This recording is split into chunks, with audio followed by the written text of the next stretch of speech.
Welcome to the users portion of the training videos for AAMS. As a school administrator, one of your primary permissions is the ability to add new users and edit users in the system. Users have various permissions in the system and can access either the self-study and/or the assessment tools section. So here you'll see we are under the Users tab.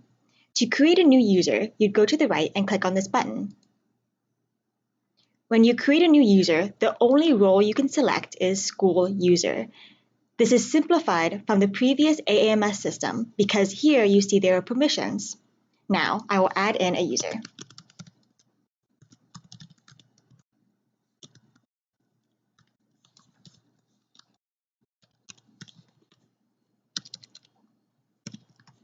After you add a user, please keep in mind that their email will be their username. So we know some schools have different emails for the same faculty member.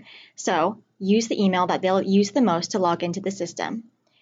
For the permissions, these give the user permission to these components up here.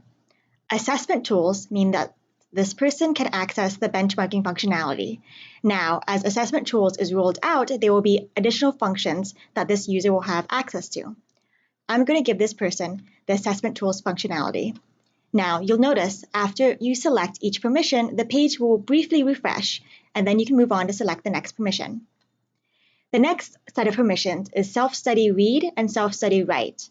Now, these are mutually exclusive permissions.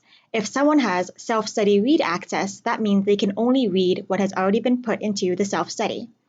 Now, if self-study write is selected, this user can actually edit and upload documents into the self-study tab, and that means they can automatically read the self-study. So you cannot give them both of these permissions. Now, you'll see if you try to select both, you'll get an error message. So for this person, I'm going to remove self-study read so they only have self-study write access. The next status is compliance status, which we addressed before. When you give this user this permission, they can see the compliance status as selected by your institution as well as the final board decision by ACPE. If you don't want someone to see this, you would uncheck this permission.